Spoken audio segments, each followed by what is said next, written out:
Good afternoon. I'm Elizabeth Sackler, and it's a pleasure to welcome you here today. I'd like to wish you happy holidays and happy Hanukkah. The programs that we have, the Elizabeth A. Sackler Center for Feminist Art, that we have here in the auditorium are an extension of the center. And we use the auditorium when we know we have special programming that's going to draw a lot of people or requires a good view. And the screening that we're going to see today deserves this auditorium and many, many more.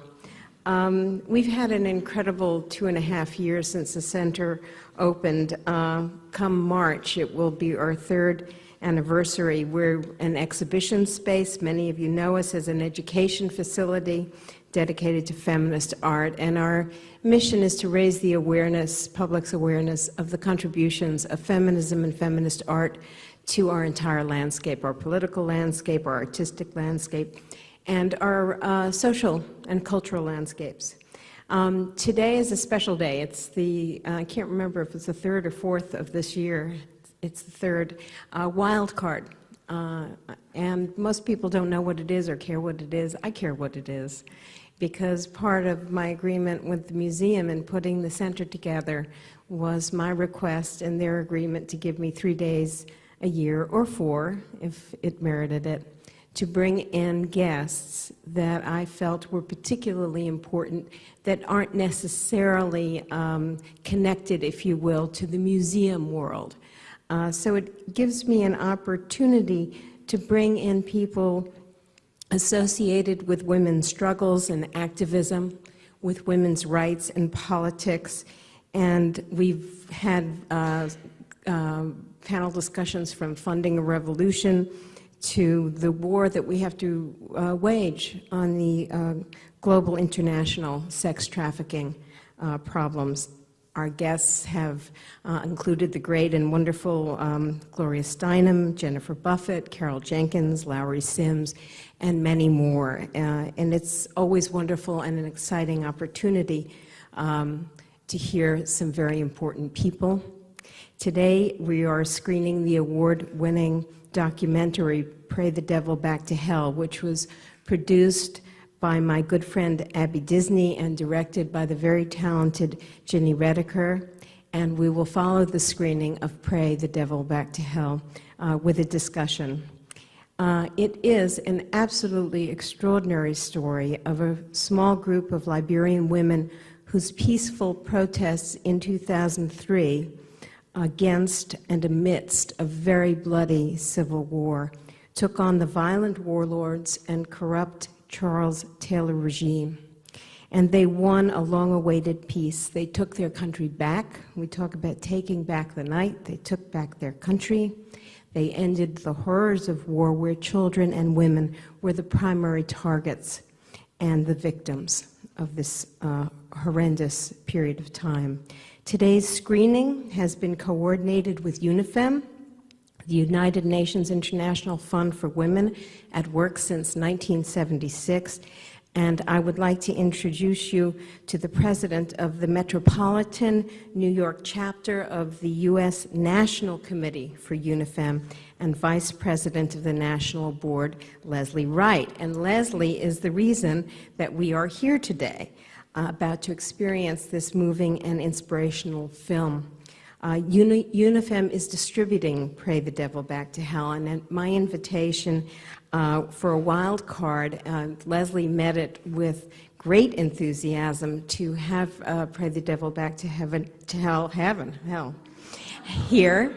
Let's put the devil in heaven. Maybe we'll have a changed world. Maybe that's my dream.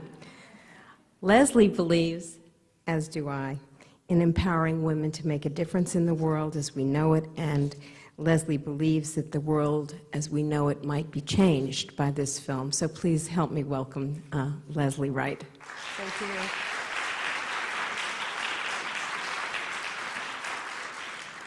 Well, thank you so much for that introduction, Dr. Sackler, and I would like to thank both Dr. Sackler and Gini Reticker for being here today to be able to screen this film with us, because the film itself almost needs no introduction at this point in time. the U.S. National Committee took on the project with many other nonprofit organizations of getting the word out about the film and of doing screenings all over the country. And in our case, we had all 12 of our national chapters screen the film in their communities. And in the case of North Carolina and New York, there have been at least 20 screenings of the film that have taken place. That means that the word has gotten out about the story of the Liberian women, a story that would have been left untold had it not been for the work of Gini and Abby Disney really being committed to making certain that this story was researched, put together as a documentary film, and distributed widely for all of us to get some inspiration from. When you see it, you'll see what I mean. Now, the U.S. National Committee, as I said, has 12 chapters. The Metropolitan New York chapter meets in the New York City community. We have several more screenings that we hope to be able to do of this film in Queens and on Long Island. And we hope that for those persons that you know who would be interested in those films, that you would tell them about us. We have a website. You can find our website listed on the brochures that are out on the table in the back. There's also a sign-up sheet there if you would like to participate in any of our additional programs. We hope to have a fundraising event where we have invited Gillian Sorensen and her husband Ted Sorensen to speak about politics in the United States and how it affects women. We hope that that will take place the end of January.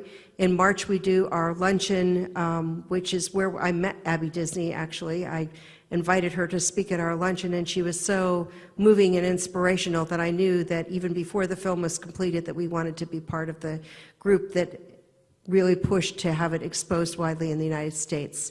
Then, in addition to that, we'll be doing a conference in June on violence against women. That's June 11th and 12th, and I do invite you to put your names on the sign-up sheet if you'd like further information about any of these programs. Thank you so much, and without further ado, I'd really like to invite Dr. Sackler back to the podium to kick off this film, and I do look forward so much to the talk back with Gini Reticker. Thank you. Okay, thank you very much, Leslie. It's wonderful that UNIFEM is doing the work that it's doing. It's wonderful that they're here with us to see and screen Pray the Devil Back to Hell. So if we could lower the lights and enjoy. I think you're in for a wonderful treat.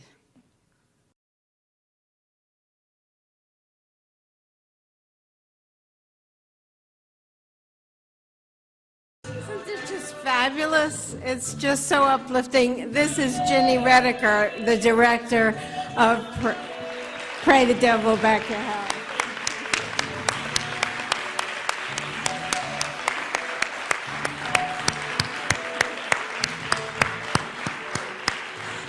It's just incredibly fabulous. Every time I see it, it just gets better and better. As you know, we had promised a conversation with Gini and myself and with Abby Disney. Abby called last night, and she's had an emergency with her family, so she's unable to join us today. But we are going to sit down, Gini and I, and talk. And the women are incredible. So I'm curious to know from you how you got involved, what you found when you were in Liberia, and how, these are 3 questions, how you determined, how you, as a filmmaker, sculpted this story so that we have the full gist of it. Well, I got involved because of Abby, and Abby had gone to Liberia. She's been a philanthropist and been involved with women's movement for many years. And she went to Liberia after Ellen Johnson Sirleaf was elected to support her presidency. And while she was there, she heard all these women talking about, oh, remember the day that we were in the field, or remember the day that we confronted Taylor, or remember the day that we surrounded the Peace Hall. And Abby kept saying, what are you talking about? You know, because somehow the story was not heard. And Abby figured, well, if she didn't hear about it, it couldn't possibly be true. And coincidentally, Abby and I ran into each other after not having seen each other for like 12 years at our daughter's softball game. And I had been making documentary films covering many different issues for a long time. And Abby said, I think there's an incredible story about what happened in Liberia. And I had actually the same initial response that Abby did, which is this couldn't possibly be true, because I actually have made other films in Africa. I knew a lot about what had happened in Liberia. And Abby said, well, would I make this film with her? And I was quite concerned because when you make a documentary film, you really live it, you breathe it, that's all you think about. And everything I'd heard was really about, you know, how many women had been raped and the brutality of it and the children having their limbs cut off. And I thought, I don't know if I could do this. And then... Before you continue, will you hold that? Because I would like to read your bio. So that everybody can fully... I got so carried away with the film wanting to hear from you, but I think you'd like to know a little bit so we can, so everybody will know. You are one of the world's leading filmmakers on women's issues. She produced Asylum, the 2004 Academy Award-nominated short focusing on the story of Guinean women who fled female genital mutilation to seek political asylum in the U.S., and was the producer-director of the 1994 Sundance Award-winning Heart of the Matter, the first full-length documentary about the impact of HIV on women in the U.S. She produced and directed the 2005 Emmy Award-winning documentary Ladies First for the PBS series Wide Angle, which focuses on the role of women in rebuilding the post-genocide Rwanda. For Wide Angle, she also directed The Class of 2006, which spotlights the first 50 women in Morocco to graduate from an Imam Academy in Rabat. And there are many other credits, many Emmy nominations, and Michael Moore, Roger and Me, that's where you started in film as an editor. And with PBS, a lot of things. So we'll talk about that later. But you were coming to this, and you and Abby did get together, and Abby knew that you had all of this grit behind you. Because Abby had actually hosted a fundraising party for me for one of my first films. Okay. But I was nervous until Lima came to speak to United Nations. I think actually at the invitation of UNIFEM to speak about the importance of women in peace and security. And we met Lima at that point. And when I met Lima, I thought, oh, there's no problem. We definitely have a film. Because I realized, as you said, it wasn't just a film that was horribly depressing, but that it was a wonderfully inspiring story. And so that was kind of where we started, but we really had to document that the story was true. So the first thing that we did is we went and we did a fact-finding trip where we went, I think, in December of 2006, and we got about 20 or 30 of the women who had been involved to come and meet with us. We invited everybody who wanted to come and talk to us. And we sat around for hours listening to women's stories, and we also shot that, not with like professional cameras or whatever, but to document. And it was just one of the most emotional days of my life because these women were telling incredible stories where one of them left off, the other one would start, and I felt incredibly responsible to really do the best job I could in conveying their stories. And at that point, I really made a commitment that I would not use a narrator, there would be no voice of God, that I would let these women speak in their own voice and tell their own story. And that was what we did. So since you weren't in real time, but you were reconstructing the events, how did you get all of this footage and this? So the first thing I did is actually, we took from that first meeting, and then I put all the women's stories in a chronological order.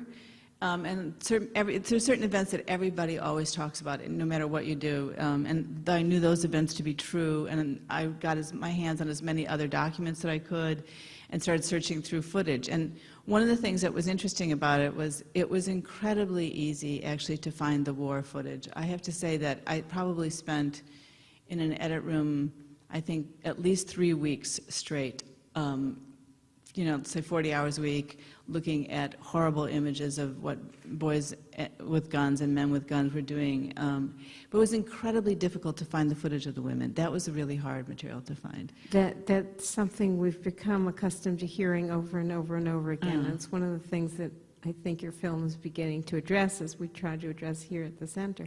What I notice, and is particularly stunning, are the young ages of the boys in this. And it seems as though, and in the very beginning, it talks about what it is to capture boys at a certain age, pubescent, prepubescent, when a lot of hormones are going and things are going, and to really bring them into a mindset. And did you meet any of the surviving boys? Well, the last scene is with the guys who are talking about, that they disarmed to the women. They had been child soldiers, I mean, there was kids as young as 6 that had guns. I mean, some of the women tell stories of having a 6-year-old boy who can't even hold the gun, so he's sitting on the ground and holding it and pointing at you and ordering you what to do. Just incredibly dangerous. And these kids were drugged and, fed drugs. And but what was interesting is I had journalists say to me, I saw the women on the field, but I thought they were so pathetic looking that I didn't film them.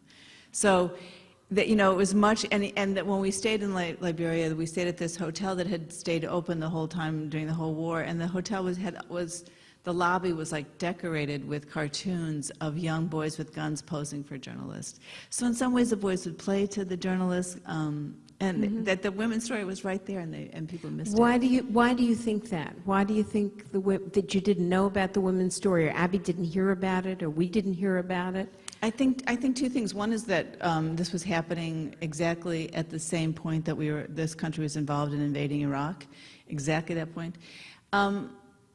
And I think that war is told from the point of view of people with guns and what controls it. And yet, any general, anybody will tell you that the hearts and minds of the population are the most important thing. I mean, I think that we're going to watch how this unfolds now in Afghanistan. All the stories about what's happening with the guns and the surge, but what's going to happen with the civilians? I mean, I'm really curious about that. What are the women in Afghanistan going to do? Right. So I think it's a story that people don't often follow. And what kind of distribution will this film be getting internationally? Maybe that's a UNIFEM question, but I'm just curious to know whether or not the other women are going to have an opportunity to see this. The film has already played on all 7 continents. We've been playing we've played in conflict zones. With UNIFEM, we're doing distribution with Oxfam has asked if they can distribute the film in conflict zones around the world. Abby and I have taken it personally to places like Israel and Palestine, and it's been in Iraq. It's been shown in places in Afghanistan, in Sudan, in Bosnia, in Georgia before the war started, and it's often had an incredible impact, and women have come together and started working together. And often women say, wow, I recognize this as my story. In the United States, we are going to be on WNET and Channel 13 as part of the Wide Angle series. And because of this and what's come out of this is that actually we're now going to do a 4-part series, well, 5 parts because this will be the first, about women, war, and peace on a global level. Because we feel that what we saw, both in the fact that there wasn't footage of it, that there wasn't coverage of this kind of story, and also that a lot of the elements of what we saw in this film, that war being the purpose of the war, not to win the war, but to keep the war going, civilians being under attack, rape being used as a tool of war, a strategy of war, the same things we're seeing happening on a global level. I had an opportunity a couple of months ago to host at the foundation a fundraiser for Women, War, and Peace for Wide Angle for WNET. I know you're hoping to start production in January. Yes. With the year's start date. And just so everybody knows, I don't know if there's any place online. It seems like everything's online. But I think WNET is still continuing to look for sponsorship. And I had suggested to them that it would be a wonderful thing to have women's organizations, national women's organizations and local women's organizations in this country band together and make contributions towards women, war, and peace, so that when you have the credits rolling at the end, you have a very nice, long solidarity having to do with that. I have a question for you. There are 2 things that are in my mind. One is about women, war, and peace. And I'm curious to know the punctuation of women, comma, war, comma, and peace, or women, comma, war and peace, or how is it going? Women, war, no commas, and peace, ampersand, and peace.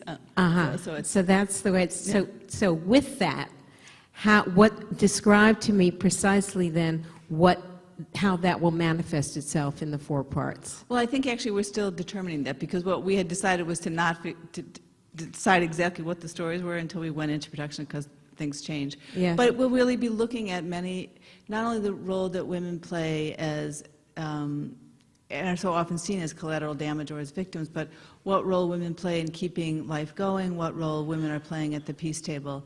And as I said, we'll have a global perspective, so we'll be looking at, I'm sure we're going to look at Colombia because I want to do something in this hemisphere, and it's kind of unknown to people that there's more displaced people in Colombia than there are any place else outside of Sudan. Colombia is a terror zone. Right. Yeah, and we'll do something in Asia. We'll do. I think that we have to do something in Afghanistan, and we'll do a story in Africa. So, and we'll look at how things are related. Also, we'll really track how the absolute proliferation of weapons in this world is contributing to all of this. Yeah. Well, the second piece that I was thinking about is that when at the peace talks, the discussion or the context is made that it is bad luck or against God to see your mother naked. Mm-hmm. So that's a cultural thing. So one of the power tools that these women had at that moment when they were about to be arrested and pulled out of the peace talks, which then became the turning point, mm-hmm. was the threat to undress. Mm-hmm. And that stopped them from being arrested. Do you think that worked in that culture and it might not work in other parts of the world? No, I think it would work in every single part of the world, because I think what the women did first is they got women from both sides. So that Taylor's aunt could have been in that room and could have been threatening to undress. I think if Barbara Bush or Lauren Bush or Michelle Obama threatened to undress if their husbands in public, if their husbands didn't do what they want. I mean, the women united. They didn't they had the press there. There was a certain momentum. They did, I think that would not have been successful had they not done it with all eyes in the world on them. And I think that we could do the same thing here. But I think that they really banded together. I think it's not as cultural. I think it would work anywhere, myself. In But I just want to say thank you for the plug for WNEC for getting people to come to our website and. Oh yeah, it's really important. I think the idea of having a series, Women, War, and Peace, it's long overdue, and I think the thing that's exciting, I think, about this film is, I don't know for myself, is that it speaks to, it reminds us of the power that we hold, and that in doing nothing, what it is that we are participating in. And all of the even small work that was done, I mean, there were women at every level on this, including this great strategic thinking. I mean, it was just phenomenal. It was really wonderful.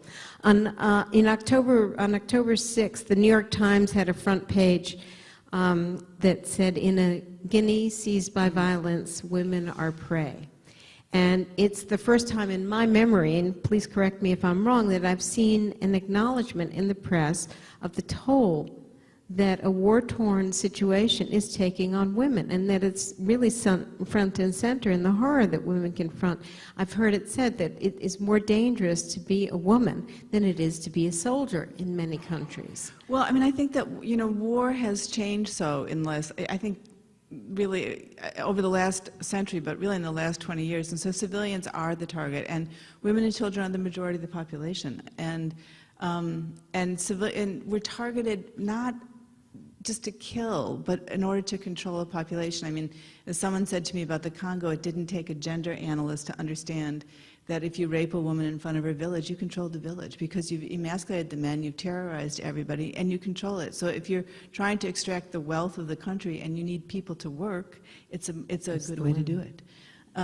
So I think that we're seeing that in a lot of places. Do you think the fact that the Times had this front and center on the front page means, or am I being optimistic, that there is maybe a global consciousness about opening the possibility for our cry for a stop against the atrocities that are... I do think that there's a momentum for it. Yes, I very strongly feel that there's a momentum for that. Well, that's the good news. We have 2 microphones, and we have 10-15 minutes. Are there some questions for Ginny or statements? Yes, please. Deborah, hello. Would just take the mic, please. It's not on. We have to turn the mic on. Oh, you have to keep the, No.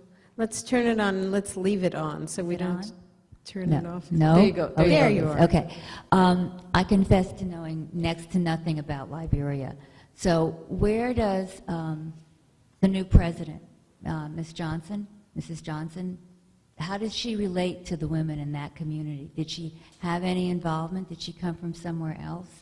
Was there a relationship between them before, during the war? There was no relationship between them during the war. Actually, Ellen Johnson Sirleaf has had a long political history in Liberia, but at that point she was living in exile outside the country. And so she didn't really know about the women's movement and what was happening. I mean, she was a delegate representing civil society at the peace talks, so she certainly knew about them taking over the peace hall.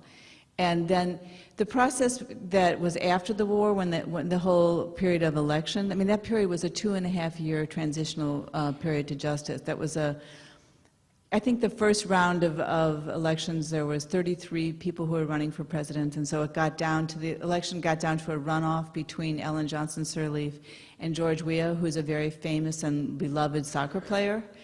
And it was, if the women had any doubt about who they were going to support, at that point it became very clear to them that they wanted to make sure that a woman got elected. And, she had worked for the World Bank. She's a very established, very bright woman who they felt really knew how to run the country.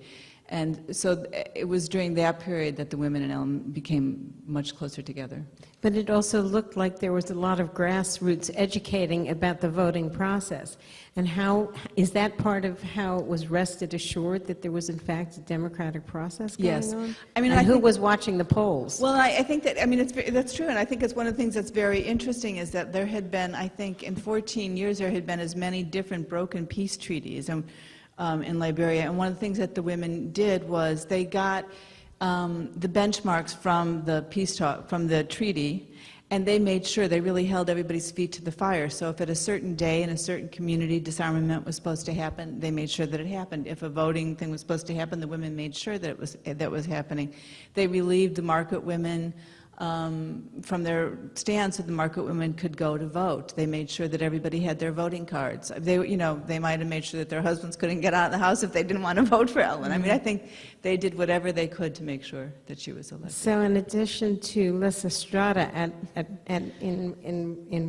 work right here, we also had major voting education going on. Right, and again, I think this we is need something that more in this country. I think this is also something that UNIFEM was very, very involved in. Yes, are there other questions? Yes, please, over here. Hello, Linda. I just want to thank you very, very much because this was so very exciting. And before coming here, I thought, can women really counterattack the guns? And can women really make a difference?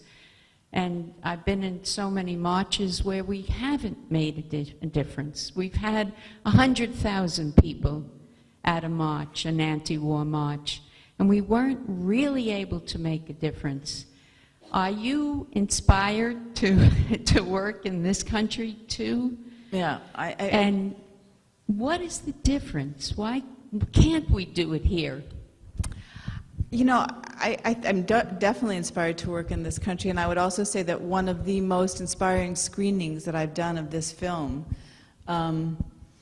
was about a month ago in Philadelphia with a group called Mothers in Charge, and it was it was a group that was started by mothers whose children had been murdered in Philadelphia, and again, there's just such a proliferation of weapons.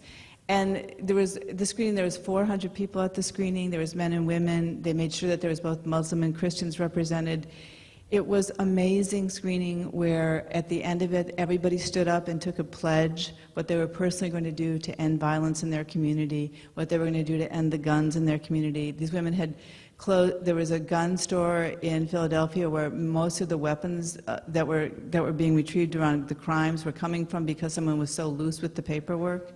So I mean, I was like bowled away by these women, and so I'd love to work with them here. I think that what the women in Liberia had and what these women in Philadelphia, it's not about somebody else. It's really about us. And I think that that's what was really recognized. And the fact that people of really different walks of life were coming together. So I definitely am inspired to work here, and definitely. And I think we can do things. In Liberia, thank you, Linda, in Liberia and in other countries, where are the guns coming from, and why are they so cheap, and why is there such easy access? I mean, I think that the guns are pretty easy to get everywhere, and the 5 biggest gun But manufacturers. these are major guns we're looking Well, they're at RPGs. here. They're not light. just They're little- actually they're light weapons, and they're made in the Soviet Union. I mean, Russia, the United States, France. The 5 biggest members. The 5. Who's trafficking them? Well, I think several things are happening. One is that there's the arms traffickers that were used to run proxy wars to the United States and the Soviet Union, and they've gone rogue, so to speak. And people like Victor Bout, who's now been captured, and executive decisions that came out of South Africa, there was this whole apparatus that used to keep that going. And they still had the planes, they still have the guns, and they're arms trafficking. And that's one of the things we're going to track, and we're going to follow also the implications of that on women. We'll follow that as part of the Women, War, and Peace series. Wonderful. So you're going to take a thread throughout the 4. Is this film going to be included as one of the 4? No, it's a 5th. It will be 5 So hours you'll be altogether. 5. It'll be a separate film, yeah. Are you going to be on target with starting in January? We're What can we starting do in to January, help? You yeah, are yeah, starting yeah, in January. yeah. Wonderful. Are there other? Yes.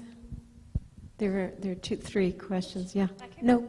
Well, wherever you are, we'll catch everybody. We have time. The second time I've seen this film, and it's still just as empowering, so thank you. A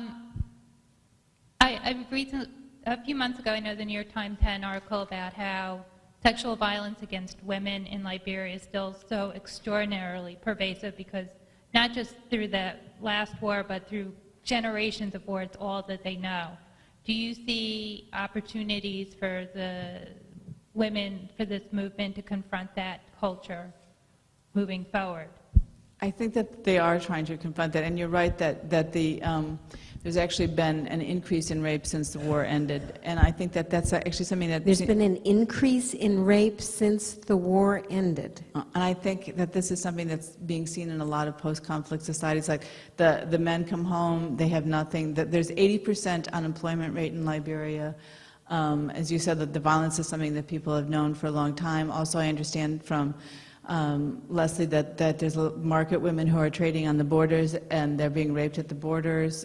It's a huge problem and not a very functioning judicial system. So people are working to address that problem, but it is definitely a huge problem. This is something that we're seeing here more and more, the more people, women who come and speak, is the war that is being waged globally against women on so many different levels. I have heard that there are more women being trafficked in arms. There are, as we know, multitude of rape camps around. What happens to a culture, what happens to a country, what happens to a world where this kind of trauma has gone on, not only for women and daughters, but then for sons who are raised up with that? And how do we begin to break these cycles? I pose that as a very big question. I don't expect that Gini is going to answer that in the next 5 minutes. There was another question in the back. Somebody else had their hands up. There's one right here in the front, and somebody else had their hand up in the back. Yeah. Thank you for a most moving and powerful film. I was especially struck by a point made by one of the women at the end about peace as a process and the meaning of reconciliation in that process. I'm sort of wondering where I am with that now, given the information we've just had about the increase of rapes since the end of this conflict. But it strikes me that reconciliation is such a necessary element in thinking about peace, certainly so absent from the processes that are in motion now in this country, for example, with the prospect of the trials that will be held in Manhattan for the some of the detainees at Guantanamo. And to contrast that prospect with the idea of reconciliation, it seems like such a huge gap. I wonder what your thoughts are on the significance of a reconciliation process in the longer process of peace. I think the concept that peace is a process, not an event. When I heard Sugar say that, I was like, wow, that's such an interesting concept that I had never thought about it. And to me, not only as part of the end, but as part of the beginning. Like, we can jump in any time and start working for peace.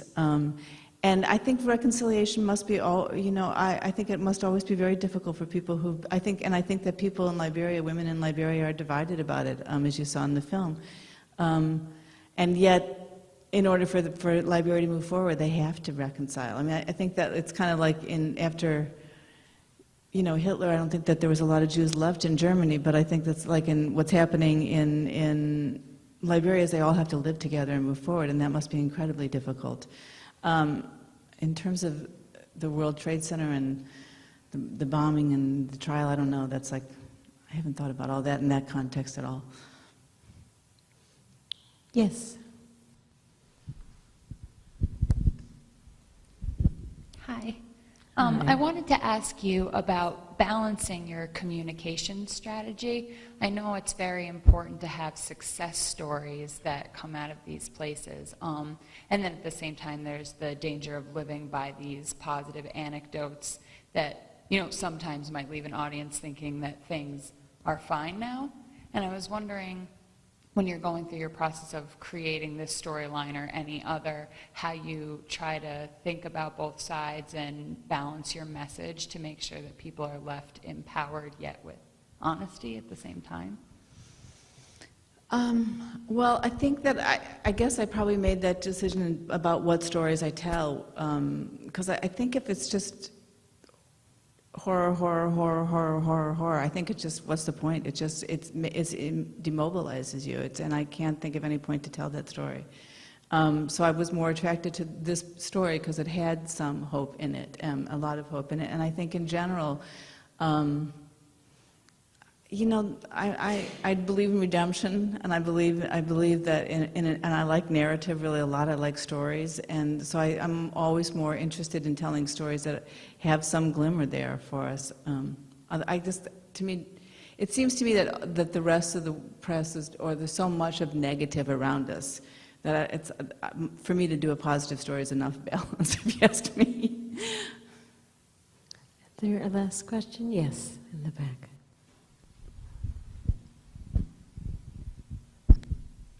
And thank you so much, as everybody else has said. I was just wondering, towards the end of the film, the women were very critical of the actions, or rather inactions, of the UN, but you then spoke about some of the things that UNIFEM did in terms of democratizing the process.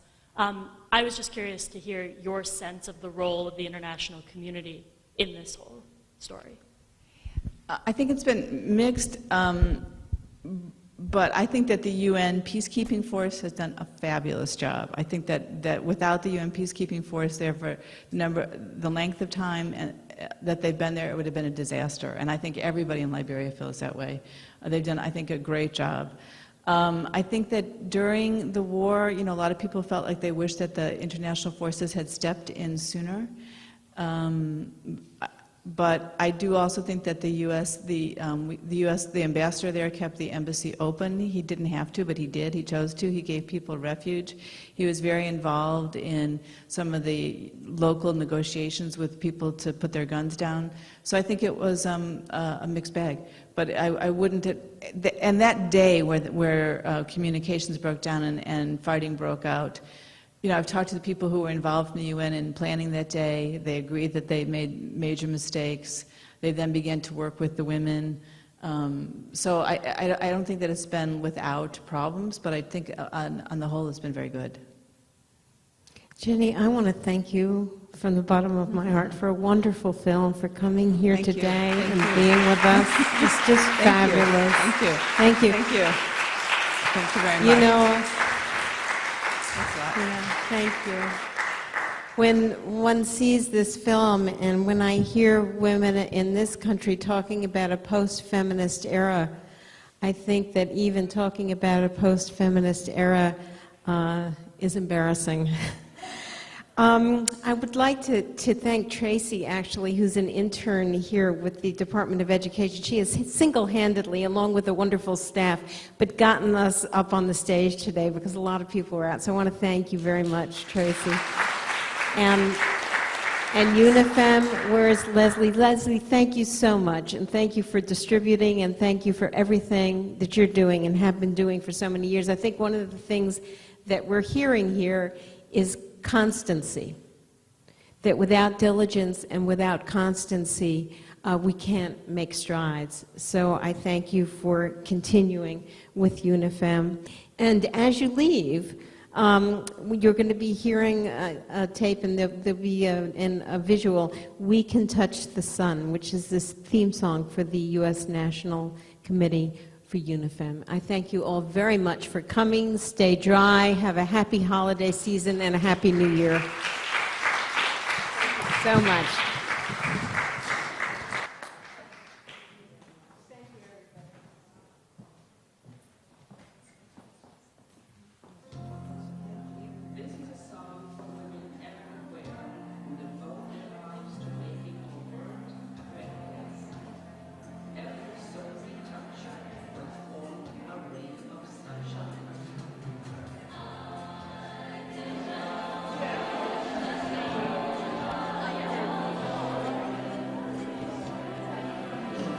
Women of the world, can you see the light? You got the power.